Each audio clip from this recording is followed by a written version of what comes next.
ሰላም ጤና ይስጥልን የተከበራችሁ ውድ ሀሎ አድማጭ ቤተሰቦች እንደምን ሰንብታችኋል? ይህ ባለላይ ፕሮሞሽን አገልግሎትና በአዱ ሬዲዮ የጋራ ትብብር እየተዘጋጀ ወደ እናንተ የሚደርሰው ሳምንታዊ ሁሉ ዳያ ነው። እንግዶች እንኳን ደህና መጣችሁ። በፍጥነት መገደቢያ መሳሪያ ወይም ስፒድ ሊሚተር በመንገድ ደህንነቱ ላይ አደጋውን ከመቀነስ አንጻር ምን አይነት ሚና ያለው ማንና ማን ነው መግጠም ያለበት? አሁን በቅርቡ የፌዴራል መንገድ ደህንነትና መድን ፈንድ ሰርቪስ መግለጫ ሲሰጥ ሰምተናል። በተለያዩ መገናኛ ብዙሃን ላይ ስፒድ ጉዳይ በስፒድ ሊሚተር መፍትሄ እንዲያገኝ የተለያዩ ተሽከርካሪዎች ላይ እንዲገጠም እናደርጋለን የሚሉ ነገሮች ተነስተው እየሰማን ያለ ነውና ከዚህ በፊት 2011 ዓ.ም በኢትዮጵያ ስታንዳርድ ኤጀንሲ ደረጃ ወጥቶ በጠያቂ በፌዴራል ትራንስፖርት ባለስልጣን ጠያቂነት ስታንዳርድ ወጥቶ ከዛ 2012 ላይ ደግሞ የአሰራር ሲስተም ዘርግቶለት በተለያዩ አካባቢዎች ላይ ስፒድ ሊሚተር ተገጥሞ ወደ ሀገር ቤት የሚገቡ ተሽከርካሪዎች ማንኛውም ላይ እንዲገጠም ተብሎ የተወሰኑ ስቴፖች የተሄዱበት ሁኔታዎች ነበሩ። ግን በመሀል ላይ በነበሩ የተለያዩ ችግሮች አገልግሎቱ በተለያዩ ወቅቶች ላይ በትራንስፖርትና ሎጂስቲክስ ሚኒስቴር በሚኒስቴር ዴኤታዎቹ አሁን ኃላፊነት ላይ ባሉት በሁለቱ በተጻፉ ደብዳቤዎች አገልግሎቱ ይቁም ይቀጥል እየተባለ ከዛ ሲያልፍ ደግሞ ኦሮሚያ እንጀምራለን እያለ የተጀመረበትም ሁኔታዎች እንዳልነበሩ ነው ያየነው። አሁን ግን ትራንስፖርት የመንገድ ደህንነትና መድን ፈንድ ሰርቪስ አገልግሎቱን በቅርቡ እናስጀምራለን የሚል ሀሳብ ከመነሳቱ ጋር በተያያዘ አንዳንዴ እንደዚህ አይነት ስራዎች ሲጀመሩም ጥናቶች መሰራት አለባቸው። ስፒድ ሊሚተር በተገጠመበት ወቅት ላይ ምን ያህል አደጋዎችን ቀንሰናል፣ የተሻሉ አማራጮች ምንድናቸው? አሁን እስከ ቅርብ ጊዜ ድረስ የምናየው ለጭነት ተሽከርካሪ አገልግሎት ለሚሰጡ ለማህበራትም ወደ ዘርፉ ሊገቡ ሲሉ አንዱ መስፈርት የሆነው ስፒድ ሊሚተር ነው። ግን አሁንም ስፒድ ሊሚተር ሳይገጥሙ ወረቀት ብቻ ይዘው እየመጡ ከአንዳንድ ኃላፊነት ከማይሰማቸው ስፒድ ሊሚተር ገጣሚዎች ጋር እየተሞዳሞዱ ሳይገጠም ተሽከርካሪዎቹ ላይ ወደ ስራ እየተገባ ያለበት ሁኔታዎች እንዳሉም ተገንዝበናል። ዛሬ ግን የምናነሳው የፍጥነትና የተሽከርካሪ አደጋን በኢትዮጵያ ምን ይመስላል በሚለው ሀሳብ ላይ አንስተን ስፒድ ሊሚተር እንደ ሀገር ያለው አስፈላጊነት፣ ሌሎችም ደግሞ አማራጮችም ካሉ ሌሎች ሀገራት እንደዚህ አይነት አማራጮችን በመጠቀም ምን ያህል አደጎችን እንደቀነሱም ለማየት እንሞክራለን እና ፍጥነትና የተሽከርካሪ አደጋ በሀገራችን ምን ይመስላል የሚለውን ሀሳብ እንነሳ። ኢንጂነር ዮሐንስ ለእርሶ ልስጥና ላቴው ላይ ተጣጣለው። እሺ፣ አመሰግናለሁ። ያው መንገድ ደህንነትን በምናነሳበት ጊዜ አብዛኛው መንስኤ የምንላቸው ሪስክ ፋክተሮች አሉ። ከነዚህም ውስጥ ከባህሪ ጋር የሚያያዝ አንደኛው ዋናው ፍጥነት ነው። ሌሎች እንደ ጠጥቶ ማሽከርከር፣ ሲት ቤልት፣ ሄልሜት አለመጠቀም እንደዚህ አይነት ከባህሪ ጋር ቀጥተኛ ግንኙነት ያላቸው አንዳንዴም ዲስትራክትድ ድራይቪንግ የሚል የተለያዩ ነገሮችን እያደረጉ ማሽከርከር እና ከነዚህ ግን በልዩ ሁኔታ ፍጥነት አንድን ሰው አደጋ ላይ የመጋለጥ እድሉን ያሰፋሉ። የሚሄድበት ተሽከርካሪው ላይ ደግሞ ያ ተሽከርካሪ ከፍጥነት በላይ የሚሆን ከሆነ ራሱ ግለሰቡ አደጋ ውስጥ የመሳተፍ እድሉ ይጨምራል። ከዛም ደግሞ አደጋ ቢደርስ ራሱ የአደጋውን ውጤት የከፋም ይሁን ቀላልም ይሁን የሚወስነው ፍጥነት ነው እና ከሌሎቹ በተለየ ፍጥነት ከፍተኛ የሆነ አስተዋጽኦ አለው። ኦልሞስት ከ3 አደጋ አንዱ ላይ ቀጥተኛ የሆነ በፍጥነት ምክንያት ሊባል የሚችል ደረጃ ሲሆን፣ ሌሎቹ ደግሞ አሁን ለምሳሌ ጠጥቶ ማሽከርከር የሚያመጣው አንደኛው ከፍጥነት በላይ ማሽከርከር ነው። እንደዛ አይነት ባህሪ ነውና በሌሎቹም ኢንዳይሬክትሊ ይመጣል። የተለያዩ ከተሞች እስከ 50% ድረስ ፍጥነት ላይ በሰሩት የተለያዩ ስራዎች የሞትን ጉዳት መቀነስ ችለዋል። እንደ አዲስ አበባም ቢሆን ከ2017 ጀምሮ የመንገድ ደህንነት ስትራቴጂው ፍጥነት ላይ እና እግረኞች ላይ ትኩረት አድርጎ የሚሰራ ሲሆን እሱም ወደ 16% አካባቢ የሚሆን ለ16 ዓመታት በተከታታይ ሲጨምር የነበረው ከዛ ከ2017 እስከ 2020 ሞር ስቴቢላይዝ አድርጎ ከዛ በኋላ ደግሞ አሁን እስከ 2024 ድረስ የመቀነስ ሁኔታ አሳይቷል። ለዚህም አንደኛ ትልቅ ስራ ተሰርቷል የሚባለው ከፍጥነት ላይ ነው። ይህም ፍጥነት ቁጥጥር፣ የኢንጂነሪንግ ሜዥሮች እና የግንዛቤ ፈጠራ ስራዎች ከፍተኛ አስተዋጽኦ አድርገዋል እንደ ከተማ እና የተለያዩ አይነት ቴክኖሎጂዎችም አሉ ከፍጥነት ጋር ተያይዞ አንዳንዶቹ በተሽከርካሪ ላይ የሚገጠሙ እንደ ኢንተለጀንት ስፒድ አዳፕቴሽን የሚባሉ እንደ ሀገራችን ያልተሞከሩ ናቸው እነዚህ። አንዳንድ በተቋማት ደረጃ ደግሞ ጂፒኤስም እንደዚህ የመሳሰሉ ነገሮችን በመቅጠም የሚሰሩ አንዳንድ ተሞክሮዎች አሉ። ግን እንደ ፍጥነት እንደ ከተማም በተለይ ደግሞ እነዚህ አብዛኛው አደጋ የሚያደርሱ ተሽከርካሪዎች ከባድ መኪኖች፣ አውቶቡስ፣ የህዝብ ትራንስፖርት እነዚህ ትራክ፣ ባስ እና ሚኒባስ ብለን የምንለያቸው ከፍተኛ የሆነውን የሞት አደጋ የሚያደርሱ ናቸው እና እነዚህ ተሽከርካሪዎች ላይ ትኩረት ተደርጎ መሰራት እንዳለበት ነው የሀገሪቷም የመንገድ ደህንነት ስትራቴጂ የሚያመላክተው። መልካም ጥሩ መነሻ ሀሳብ ነው። 50% ፍጥነት ላይ በመስራት ሞትን መቀነስ ከተቻለ እንዲሁም ሀገራችንም ለረጅም ጊዜ 16% የሚሆነውን በፍጥነት ላይ በተሰሩ ስራዎች አደጋው ቀንሷል የሚል ነገር ነው ያነሱልን እና ከዚህ ከፍጥነት ጋር በተያያዘ ያው የባህሪና ጠጥቶ ማሽከርከር ቤልትና መሰል ነገሮች ያው ጥቅም ላይ ከዋሉ ከምንም በላይ ያው የባህሪ ጉዳይ ነው። ባህሪ ላይ ካልተሰራ አደጋውን መቀነስ አይቻልም። ስፒድ ሊሚተር ግን ካለን ወይ ደግሞ የቴክኖሎጂ አማራጮችን ግን የምንጠቀም ከሆነ ባህሪ ላይ ያለውን ነገር በቴክኖሎጂ መፍትሄ ልንሰጥ የምንችልበት ሁኔታዎች ስለሚኖሩ የሌሎች ሀገራትም ተሞክሮ እስኪ እያነሳን ይላል። ፍጥነትና የተሽከርካሪ አደጋ ምን ይመስላል በሀገራችን? አቶ ያላሽት። እሺ ያው ፍጥነት ስንል በነገራችን ላይ የቋንቋ ገለጻችን መስተካከል አለበት። ፍጥነት ኖርማሊ አደጋ ማለት ስላለው ነው። ኦቨር ስፒዲንግ ነው በእንግሊዝኛ የሚለውና ከተገደበለት ፍጥነት በላይ የሚለውን ስንጠቀም የተሻለ ነው እንዲሆን የሚችለው ነው። ያው ፍጥነት ሁሉ ገዳይ ነው የሚል አይነት ሀሳብ እንዳይኖረን በተቃራኒ ኮንጀሽንን ስለምናስብ ፍጥነት ከሌለ ደግሞ ኮንጀሽን ይኖራል ብለን በሳይንሱ ስለምናወራ ማለት ነው። ወደ ኢትዮጵያ ስንመጣ በነገራችን ላይ ሰፊ ጥናቶች፣ ተከታታይ ሪሰርቾች ያስፈልጉታል። ኦንሊ የገቨርንመንታል ሪፖርት ብቻ የመንግስት ሪፖርቶችን ወይም በዛ ዙሪያ የሚሰሩ ድርጅቶችን ሪፖርት ብቻ ይዘን ፊገራት ሆነን ይሄ ነው ለማለት አንዳንድ ጊዜ የዳታ አኩሬሲዎች በጣም ችግር ስላለ ፋክት ነው ብሎ ለመውሰድም ያስቸግራል እና እሱ ላይ የራሱ የሆኑ ኢምፕሩቭመንቶች ሊኖሩ እንደሚገባ እየገለጽኩኝ ከዚህ ከትራንስፖርት ጋር ተያይዞ የሚመጡ የትራፊክ ስፒዶች ምንድነው ኢፌክት ሊኖራቸው የሚችሉት? ስፒድ ማለትም ፍጥነት የምንለው ቃል ብዙ ጊዜ በሀገራችን ደረጃ ለሁሉም ነገሮች መነሻ አድርገንም አሁን ጀጅ እየተደረገ ነው። በሌሎች ሀገራት እየቀነሱ የመጡበት ሁኔታ ነው ያሉት እና አሁን ፋቲጉ ወደሚለው ሳቢ እየቀረቡበት ያለው ሁኔታ ነው። ስፒድን ኮንትሮል እያደረጉት ሄዱት ማለት ነው። ነገር ግን እኛ ሀገር ኮንቴክስት ምንድነው ስፒድ ያለበት ሁኔታ ብለን ስናይ ቅድም ሲነሳ በነበረው በኤሪያው ላይ የሚሰሩ አካላት እንዳቀረቡት ከፍተኛ ድርሻ ያለው ለአመታትም ሪከርዱን እየሰበረ የሚሄደው ገዳይ የሆነው አንዱ ፓርት ኦቨር ስፒድ እንደሆነ ይገለጻል። ነገር ግን ምንድነው ከስፒድ ጋር ተያይዞ አለማት አሁን ሰሩ ብለን የምንወስደው እኛ የቱ ጋር የሚለውን ነገር ማየት ጥሩ ነው ብዬ አስባለሁ እና አንዱ እነሱ የሚሰሩት ሰዎቹ ላይ ነው which means humans part የምንለው ላይ አሽከርካሪው ላይ ይሰራሉ። በትምህርት ቤትም አዲስ እንደገና ደግሞ ግንዛቤ በማንኛውም መንገድ እየፈጠሩ ያንን ስፒድ ልክ አሁን እዚህ እንደምንገልጸው ገዳይ እንደሆነ ስፒድ ካለ ኮንትሮል ማድረግ እንደማይችል ስፒድ ካለ እንደዚህ ነው እያሉ የማስተማር በካሪኩለም ጭምር ቀርጸው እያስተማሩት ለውጥ ለማምጣት ይሞክራሉ።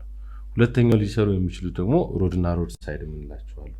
ለምሳሌ ሮድ ሃምፕ ሊሰሩ ይችላሉ። መንገድ ላይ አሁንኛ ብሬከር ምናምን የምንለው አይነት የምልክቶች ሮድ ሳይድ ፊቸርስ የምንላቸው ምልክቶቹን በማቆም በማለት ስፒድ መቀነስ እንዳለበት በ40 ንዳ በ50 ንዳ እየተባለ የሚያስቀምጡት አለ። ከዛ ባለፈ እንደገና ደግሞ ሶስተኛው ድሮ ቴክኖሎጂንም ቬክልንም ለብቻ ይለዩት ነበር። አሁን አንድ ጋር ኢንተግሬት አድርገውታልና የቴክኖሎጂ እና ቬክል ጋር ተያይዞ ለምሳሌ ትራፊክ ፖሊሶች መንገድ ላይ ቆሙ ሹተር ይዘው ያለው ስፒዱን ስንት እንደሆነ ቴክኖሎጂ የሚጠቀሙበት አሁን ስፒድ ሊሚተር ምንላቸው ቆይቷል ከመጣ። በእርግጥ ግን ወደኛ ሀገር ሌላው ሴንሰሮችን ካሜራ በየመንገዱ በመትከል ምናምን እንደነዚህ በማድረግ ስፒዶችን ኮንትሮል የሚደረግበት ሚንስ አለ ማለት ነው። እነዛ ኮንትሮል ማድረጊያ ሚንሶቹ ባይ ኤኒ ሚንስ ስፒድ እንዲቀንስ ይፈለጋል። ስፒድ ሲቀንስ ደግሞ አክሲደንቱ ይቀንሳል ተብሎ ይታሰባል ማለት ነው። ዘን ይሄ መቀነሱ ደግሞ ለውጥ አምጥቶ ባደጉት ሀገራት አሁን ሌላ ስቴፕ ሄደዋል። በኋላ በደንብ ዲስከስ የምናደርግባቸው እንዳልሆነ ማለት ነው። መልካም እንመጣለን።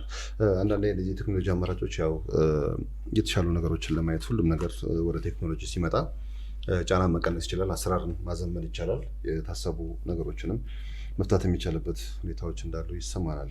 አሁን ፌዴራል መንገድ ደህንነት ፈንድ አገልግሎቱን የሚመራው አካል አሁን ይህን ወደ ስራ ከመግባቱ በፊት አንዳንድ መታየት ያለባቸው ነገሮችን መኖር አለባቸው። ከዚህ በፊት በዚህ ስራ ላይ የወጡ መመሪያዎች አሉ፣ ስታንዳርዶች አሉ።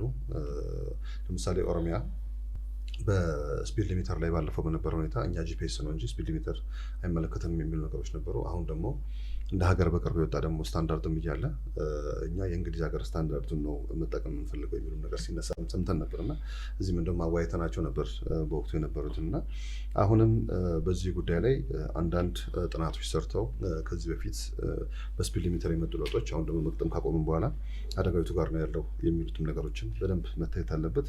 በዚህም ላይ እንዲሁ ይህን ፕሮግራም ራሱን ናቀድ ያደርጉን የፌዴራል መንገድ ደህንነት እና መድን ፈንድ ሰርቪስ ምክትል ዋና ዳይሬክተር የሆኑት ወይዘሮ ፈቲያ ደግደግባ ነበሩ እና ያው እሳቸው ግን አልተገኙም ዛሬ በማዕከላችን። እንዴት ሊሰሩ እንዳሰቡ፣ እንዴት ሊሆን እንደፈለጉ፣ እንዴት እንዲሰራ እንደታሰበ እንደ ተቋም ራሱ ያለውን ነገር ቢያስረዱ ጥሩ ነበር። ግን ትናንትና ባለቀ ሰዓት ያው ብዙ ገና ስቴፕ አልተሄደበትም ብለዋል። ያው እሳቸውም ብዙ እንዳልገባቸው ነው ስለ ቴክኖሎጂውን የሚተረዳውት እና ገብቷቸው ቢሆን የተወሰኑ ነገሮችን እኛ ጋር መጥተው ማስረዳት የሚችሉበት ሁኔታዎች ይኖራሉ። ግን እንደዚህ አይነት ስራዎች በሚሰሩበት ሰዓት ላይ በእውቀት በመረጃ በተለያዩ ሀገራትን በእንደዚህ አይነት ቴክኖሎጂ አማራጮች የመጣውን ለውጥ ጭምር ወደ እኛ አስገብቶ ሀገራችን ደግሞ ያሏትንም ስታንዳርዶች በዚህ አግባብ የሚሄዱበት ሁኔታ እንዲኖር ማስቻል ይቻላል። ያው ተቋሙ ቁርጠኝነቱን በዋና ዳይሬክተሩ በአቶ ጀማል አባሱ በኩል ባለፈውም የነበረውን ነገር አግዙን፣ ከሚዲያ ጋር አብረን መስራት እንፈልጋለን የሚል ነገር አንስተውልን ነበርና ይህንን ፕሮግራም ያዘጋጀ ነው ለዛ ነበር። ግን ምክትል ዳይሬክተሯ ያው መገኘትም ተቋሙ ያሰበውንም ስራ መግለጽ አለመፈለጋቸውን የሚያሳዩ አለመገኘታቸው ማለት ነው። ያው ደግሞ ተቋሙ የሚሰራውን ስራ አልተረዱትም ወደሚል ነገር ነው እኛ የምንወስደው፣ መገኘት አለመፈለጋቸው ማለት ነው። ግን ይሄ ቴክኖሎጂ አስፈላጊነቱ ላይ እንደ ሀገር ምንም አጠራጣሪ አይደለም። አብሶ በህዝብ ትራንስፖርት እና እንደዚህ በጭነት አሁን ጅቡቲ ኮሪደር ላይ የሚገቡ ተሽከርካሪዎች የፍሊት ማኔጅመንት ሲስተም መቅጠም እንዳለባቸው ይገደዳሉ፣ የስታንዳርድ ስለሆነ ማለት ነው። ሌሎችም ተሽከርካሪ አሁን በብዛት ወደ ሀገር ውስጥ የገቡ ተሽከርካሪዎች አሉ። በየትኛው ተሽከርካሪ ነው አደጋ እየደረሰ ያለው የሚለውን ነገር ከዚህ በፊት አውቶሞቢል ተሽከርካሪዎች ላይ በብዛት አደጋዎች እንደሚደርሱ የተለያዩ ቁጥሮችን ከፖሊስም ከተለያዩ ሁኔታዎች ያገኘንበት ሁኔታዎች አሉ። ግን በአንድ አደጋ የብዙ ሰዎችን ህይወት ሊያጠፉ የሚችሉ ደግሞ እንደዚህ የብዙሀን ትራንስፖርት ተሽከርካሪዎች ላይ እንደዚህ ቴክኖሎጂ አማራጮችን መግጠም ካልተቻለ እና በስርዓት ማስኬድ ካልተቻለ፣ የወጡ ህጎችን ማስተግበር ካልተቻለ፣ መመሪያዎችን መስተካከል መቻቻል ያለባቸው ነገሮችን አሻሽሎ ወደ ስራ መግባት ካልተቻለ አደጋው እየቀደመ ሊሄድ የሚችልበት ሁኔታዎች ይኖራሉ እና ይህንን እንዴት አድርገን በቴክኖሎጂ በማገዝ እና በአሰራር በማዘመን ይህን ችግር እንዴት እንፍታው? ብዛዩ አመሰግናለሁ። እንግዲህ ጓደኞቼ ለመጥቀስ እንደሞከሩት አደጋው ከአመት ዓመት ቁጥሩ እየጨመረ ነው። ከ2016 ከ17 እስከ 2020 በነበረው 3 ዓመታት ውስጥ ግን የመቀነስ ሁኔታ ታይቷል። እነዚህ ዓመታቶች ደግሞ የኢትዮጵያ ደረጃ መዳቢዎች መንግስት ትራንስፖርት በመተባበር በስታንዳርድ ቁጥር 6413 2019 በወጣው የስፒድ ሊሚት ህግ መሰረት የተወሰነ የመቅጠም ሙከራ ታይቶ ነበር። በአሰራሩ ላይ የተወሰነ ክፍተት ቢታይም በሺህ የሚቆጠሩ መኪኖች እስከ 25 ሺህ የሚቆጠሩ መኪኖች ላይ ይሄ ነገር ተተግብሮ ነበር እና ቁጥሩ የመቀነስ አዝማሚያ ያሳየውም ተግባራዊነቱ ላይ የተበላሸ እና የማይሆን አሰራር ብልሹ አሰራሮች ቢኖሩም ለውጥ ማሳየት ጀምሮ ነበር። በመሀል ነገር ግን የትራንስፖርት ሚኒስቴር እና በጻፈው አንድ ደብዳቤ በመቋረጡ ላለፉት 2 ዓመታት የነገር ተቋርጧል። አሁን ደግሞ ይሄ ነገር ለመጀመር እንደ ሀሳብ በመድን ፈንድ በኩል መምጣቱ በጣም ጠቃሚና የሰውንም ህይወት ያድናል ብለን እናስባለን። ከቴክኖሎጂም አንጻር የሌሎች ሀገር ተሞክሮች እንደሚያሳዩት እንግዲህ በእኛም ሀገር በየአመቱ ከ5000 ያላነሱ ሰዎች በፍጥነት ኦቨር ስፒድ ምክንያት ህይወታቸውን እንደሚያጡ፣ ለሞት እንደሚዳረጉ፣ እነዚህም ከሟቾች ውስጥ አብዛኛው ፍጥነት ሲሆን ያው እንደዚህ ይህን ያህል ቁጥር ያላቸው ሰዎች በትራፊክ አደጋ ሊሞቱ ትራፊክ አደጋ ይሞታሉ። ከዛ ውስጥ ግን በፍጥነት ምክንያት የሚሞቱት 85% መሆናቸውን እና ይሄኛውም አደጋ የሚደርሰው ምቹ በሆነ መንገድ ላይ ነው። ምቹ በሆነ መንገድ ላይ ማለት እንግዲህ ኮምፎርት ተሰምቶ ኦቨር ስፒድ እየተጠቀምክ ነው ማለት ነው። ከአደጋ ውስጥ 68 በመቶ ያህሉ የሚደርሱት ምቹ በሆነ መንገዶች ላይ ነው። ከነዚህም ውስጥ በፍጥነት ምክንያት እና በአሽከርካሪ ስህተት ይሄን ያህል ሲሆን 3.3% በቴክኒክ እና 2.8% አካባቢ በእግረኛ ስህተት ነው። እንግዲህ ይሄ ቁጥር የሚያሳየው ፍጥነትን መቆጣጠር ምን ያህል አትራፊ እንደሆነ እና ያን የቴክኖሎጂ አማራጮችን ተጠቅሞ ለምሳሌ ቴክኖሎጂ ፍጥነት መገደቢያ መሳሪያ ሊሆን ይችላል፣ ስፒድ አምፕ ሊሆን ይችላል፣ ምልክቶች ሊሆኑ ይችላሉ። እነዚህ በመተጋገዝ በአንዱ አማራጭ ብቻ ሳይሆን በሁሉም አማራጭ አደጋውን ለመቀነስ የተሻለ ነው ብዬ አምናለሁ። በተጨማሪ ፍጥነት መገደቢያ በሌሎች ሀገሮች ላይ በተለይ በዚህ በከባድ መኪና ተሽከርካሪዎች ላይ በህዝብ ጭነት መኪኖች ላይ ማክሲመም ከተማ ውስጥ ሲሆን ከ50 እስከ 30 ባለው ስፒድ ቢታሰሩ አደጋውን የበለጠ ያሳንሰዋል። በተጨማሪ ከተማ ላይ እነዚህ ስፒድ አምፖችም ስላሉ ይሄ ነገር ተግባራዊ ቢደረግ አዎንታዊ ለውጥ ያመጣል ብዬ አምናለሁ። መልካም። እስኪ ወደ ኢንጂነር ዮሐንስ ልውሰደውና ሀሳቡን አሁን እንደዚህ ብዙሃን ትራንስፖርት በሚባለውና እንደዚህ አሁን በጭነት ትራንስፖርት ላይ ቀደም እንዳነሳሁት አስገዳጅ ነው በህግ ተቀምጦ እስካሁን ድረስ እየተሰራባቸው እንደሆነ መረጃው አለኝ። መመሪያውንም ለማየት ሞክሬ ነበር የጭነት ትራንስፖርት መመሪያውን እና አሁን ብዙ ጊዜ ስናይ ቅድም እናንተ ካነሳችሁት ጋር በተያያዘ አንድ ሰው ምን ያህል ሰዓት ነው ማሽከርከር ያለበት? አሁን እኛ ሀገር ተራርጦ ካልሰራ አንድ አሽከርካሪ ተራርጦ የሚሉት እነሱ ማለት ያው ባለ ንብረቶቹ ቀን ሙሉ የሚሰራን ሰው ማለት ነው። ከዚህ ትግራይ፣ ከዚህ ጎንደር፣ ከዚህ በጣም ሪሞት የሆኑ ቦታዎች ላይ ደርሶ ነገ ደግሞ ተመልሶ እንዲመጣ የሚፈልግበት ሁኔታዎች አሉ። የሚሄደው አንድ አሽከርካሪ ነው። ረዳቱ የተለያዩ ነገሮች ጎማ ሲፈታ ወይ ሸራ ሊያስር የሚችልበት ሁኔታ ነው እንጂ ያለው ወይ ማሽከርከርም ክሎት ያለው አይደለም። በህጉ ደግሞ የተቀመጣል አንድ ሰው ምን ያህል ማሽከርከር ያለበት ተብሎ የተቀመጡ ነገሮች እና በዛ ድካም ላይ እና የአሽከርካሪውን ባህሪ ጨምሮ አንዳንዴ ደግሞ አነቃቂ ነገሮችንም የሚወስዱ አሽከርካሪዎች አሉ ድካም እንዳይሰማቸው። ምንድነው በተቀመጠላቸው ሰዓት አንድ ሰው 8 ሰዓት ነው ማሽከርከር ያለበት ከተባለ 8 ሰዓት ነው፣ 6 ሰዓት ነው ከተባለ 6 ሰዓት ነው ህግ ከሆነ ማለት ነው። ይህንን ግን በአንዳንድ ባለ ንብረቶችና በአንዳንድ አሰሪዎች ድጋሚ ደግሞ አሁን የህዝብ ትራንስፖርት ላይ የምናየው ልዩ ባስ የሚባሉ አሉ። በዚህ ሰዓት ይገባል ተብሎ ቀን ሙሉ እያነዳ ብቻ 1000 ኪሎ ሜትር ምናምን ነገር ሊጓዝ የሚችልበት ሁኔታዎች አሉ። ምንድን ነው ሲባል ልዩ ባስ የተባለበት ከአውሮፕላን ትንሽ ዝቅ ያለ ነው፣ በቃ በምድር አውሮፕላን ነው፣ በዚህ ሁኔታ እዚህ ቦታ ላይ መድረስ አለበት የሚሉ አንዳንድ ልክ ያልሆኑ አስተሳሰቦች አሉና በእነዚህ ሁኔታዎች ላይ ሊሚት ካልተደረገ ተሽከርካሪው በአሽከርካሪውና ባለንብረቱ ፍላጎት ምክንያት ብቻ የሚደረጉ ጉዞዎች የብዙ ሰዎችን ህይወት ሊያጠፉ የሚችሉበት ሁኔታዎች አሉና ይህንን እስኪ እንደ ባለሙያ እንዴት ነው የምትረዱት? ኢንጂነር ከዛ ተበላሽ ትመጣለህ። ተሽከርካሪ አሁን እኛ ሀገር አልተለመደም፣ አዲስ ሊሆን ይችላል። በሌሎች ሀገሮች ግን ፕሮፌሽናል ድራይቨርስ የሚባላሉ ሰርቲፋይድ የሆኑ እንደ ማንኛውም አሽከርካሪ ስራቸው ማሽከርከር በተለየ መልኩ ስራቸው ማሽከርከር ብቻ የሆነ ናቸው እና እነዚህ ፕሮፌሽናል ድራይቨር ናቸው። በተለይ እነዚህ ከባድ ተሽከርካሪ ማንም ሰው አያሽከረክርም፣ ሰርቲፋይድ መሆን አለባቸው። እንደዚህ አይነት አሰራሮች እኛ ጋር ሜቢ ታክሲ፣ ደረቅ እየተባለ ለየት ያሉ መንጃ ፈቃዶችን መስጠት ነው እኛ ጋር ያለው አሰራር። በሌሎች ሀገር ሰርቲፋይ ያደርጋል። ከዚህ ጋር ተያይዞ የነዚህ አሽከርካሪዎች መብት፣ የስራ ሰዓት፣ እንደዚህ አይነት ነገሮችም የሚያስከብሩበትም እድል አላቸው። እነዚህን ስራዎችም እነዚህ ሰርቲፋይድ የሆኑ ሰዎች ካልሆኑ በስተቀር ሌሎች ባለሙያዎች ገብተው አይሰሩም። ይሄ የአንድ አድሚኒስትሬቲቭ መንገድ ነው። ግን ፋቲግ ረፍት ሳያገኙ ማሽከርከር ሪስክ ፋክተር ነው። ፍጥነት ላይሆን ይችላል፣ ጠጥቶም ላይሆን ይችላል ያ ሰው። ግን በቂ ረፍት አለማግኘት ያን ተሽከርካሪ ተቆጣጥሮ ሜካኒካል ስራ ነው ማሽከርከር ማለት እና ከዚህ አንጻር ከፍተኛ አንደኛው ሪስክ ፋክተር ነው ፋቲግ እና መንስኤ ነው ብለን ነው። መልካም አቶ ወለሽት እዚህ ላይ ትንሽ በተን ያለ ማብራሪያ የሚፈልግ ይመስለኛል።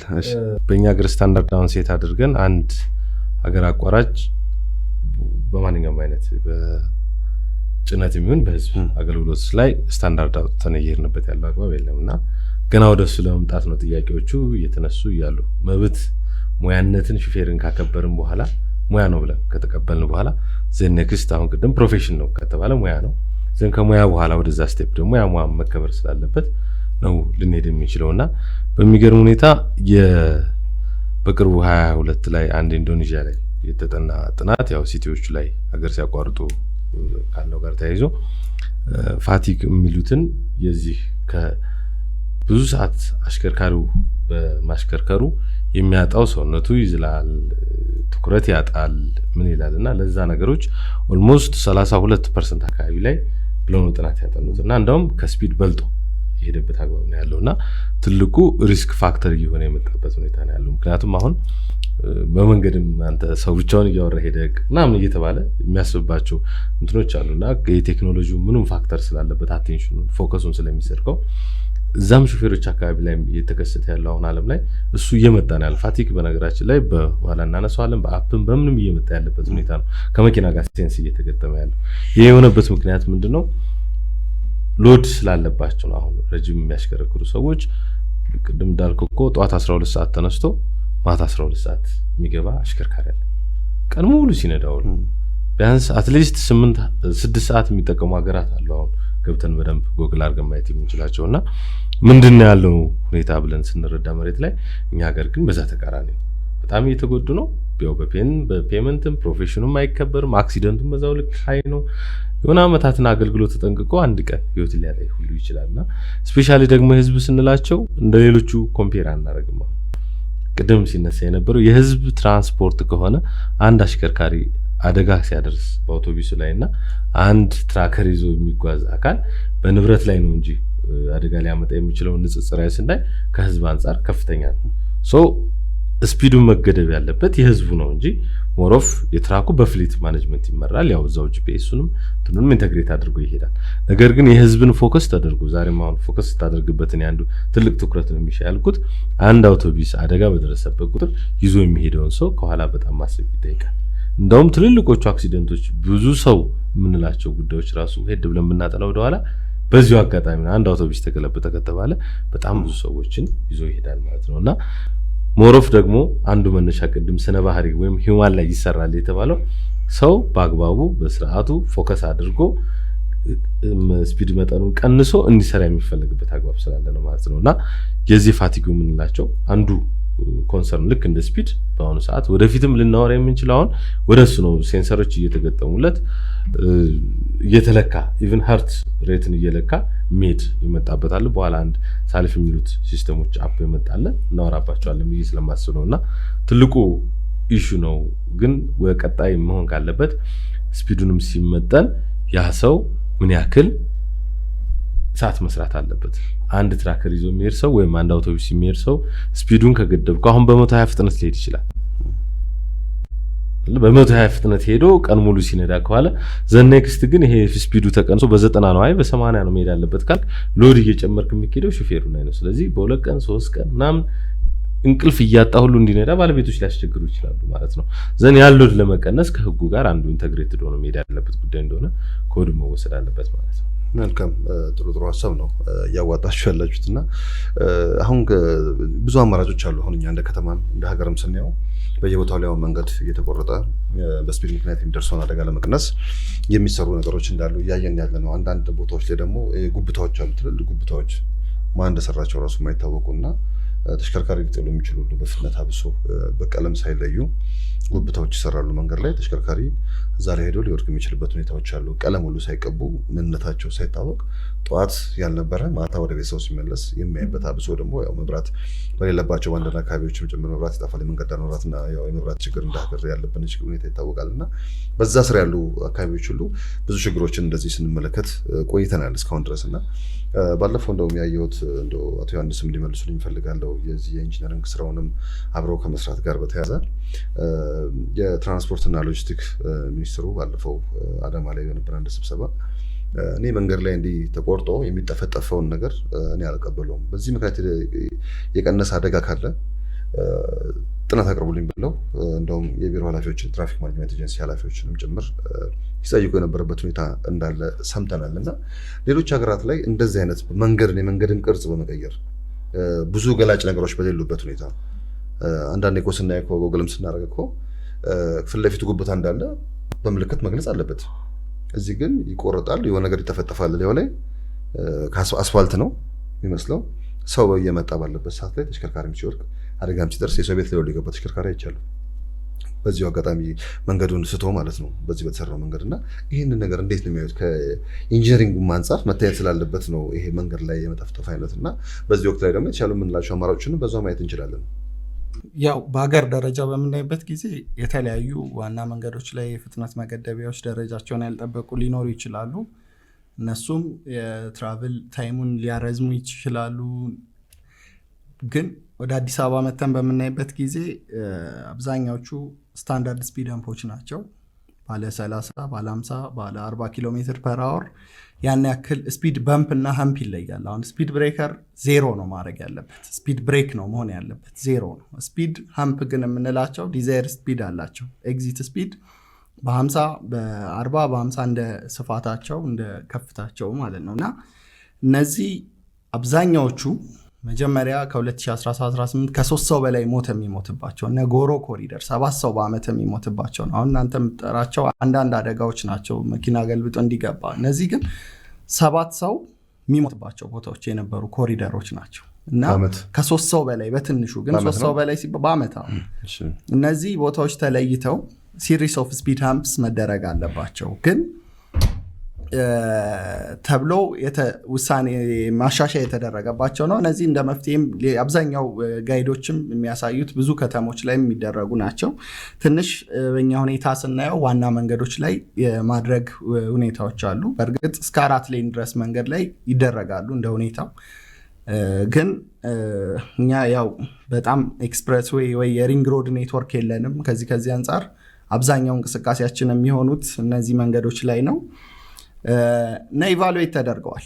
ብዙ አይነት ኢቫሉዌሽን ተሰርተዋል እና በትንሹ ከ40-60% ማዳን የሚችሉ ናቸው። እስከ 80% ኢፌክቲቭ የሆኑ ቦታዎች አሉ። አሁን አብዛኛዎቹ የምናረጋቸው ቦታዎች የተደረጉ ቦታዎች በፊት ያው ትራንስፖርት ቢሮ የነበርኩበትም አንድም ኃላፊነት እሱ ስለነበረ ነው እና ቁልቁለታማ ቦታዎች ናቸው። አሁን በብዛት አሁን ጎሮ ለምሳሌ በምናይበት ጊዜ ቁልቁለት ነው።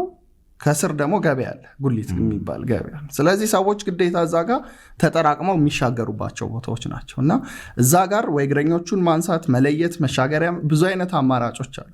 ግን ፍጥነት ላይ ግን መስራት ኦቨርኦል እንደ ውጤታማ ነው። ግን እሱም ቢሆን በአንድ በኩል ግማሹ በፍጥነት በኩል ማብረጃ ተደርጎ ይቀንሳል። ግን በሌላው በኩል ደግሞ ዳገቱን የሚወጡበት ፍጥነትም ተቀባይነት ያለው አይነት አይደለም።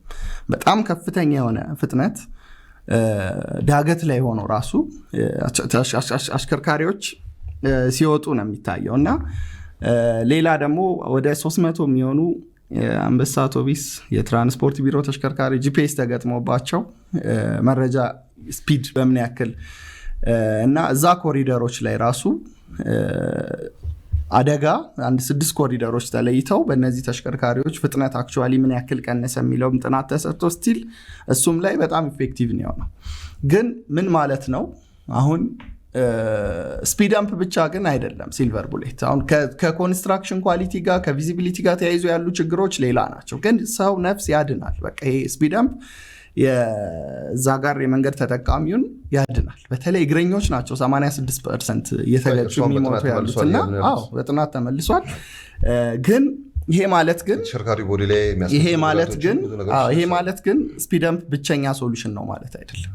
አሁን ለምሳሌ ቦሌ ሮድን በምናይበት ጊዜ መጀመሪያ መንገዱ ሲሰራ 2 አደባባዮች እና 7 ዩተርኖች ያሉበት መንገድ ነው። ተሽከርካሪ ዝም ብሎ መምጣት ይችላል ከፈለገ አንደርፓሱን እያቋረጠ ዝም ብሎ ነን ስቶፕ ከስቲፋኖስ። አሁን ግን ምንድነው የተደረገው? ባምቢስ ጋር ምንድነው ፋንቱ ጋር ፍላሚንጎ ጋር እንደገና ሰንሻይን አካባቢ 3 ሲግናላይዝድ ኢንተርሴክሽኖች ተደረጉ። ይሄ ምን ይፈጥራል? ተሽከርካሪ ራንደምሊ እንዲመጣ ግሩፕ እያደረገ ለእግረኞች ጋፕ ይፈጥርላቸዋል እንዲሻገሩ። ቸርችል ጎዳናን በምናይበት ጊዜ ተመሳሳይ ነው። ስለዚህ ሲግናላይዝድ ፔዲስትሪያን ክሮሲንጎች መሀል ላይ ተደርገዋል። እነዚህ ቴክኖሎጂ አማራጮች በተለይ ዋና መንገድ ላይ ስፒድ አምፖችን እየተኩ መሄድ አለባቸው።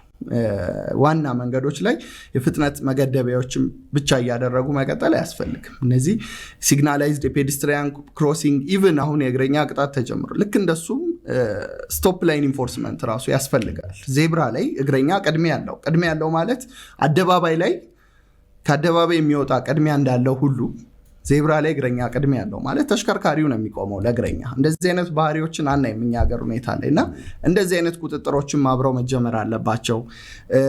እነዚህ ስፒደምፖች ቀስ በቀስ በሲግናል መሻገሪያዎች መለወጥ መቻል አለባቸው። ግን ደግሞ ይሄ ማለት ዋና መንገድ ላይ ላሉ ናቸው። በተለይ ትምህርት ቤት አካባቢ ሰብሳቢ መንገዶች ላይ እንደዚህ አይነት በጣም እንደዚህ ቁልቁለታማ የሆኑና ከስር ደግሞ ከፍተኛ አክቲቪቲ ያለባቸው ቦታዎች ላይ ስቲል እነዚህን ፍጥነት መገደቢያዎች መጠቀም ትልቅ በተለይ ዋና ቀጥታ የሞት አደጋ የሚደርስበትን ለማዳን ከፍተኛ አስተዋጽኦ ነው ያላቸው እና ስታንዳርድ ደግሞ ወሳኝ ነው። አሁን በየሰፈር ውስጥ የሚሰሩትን ስፒደምፖች በደንብ ሬጉሌት ማድረግ ያስፈልጋል።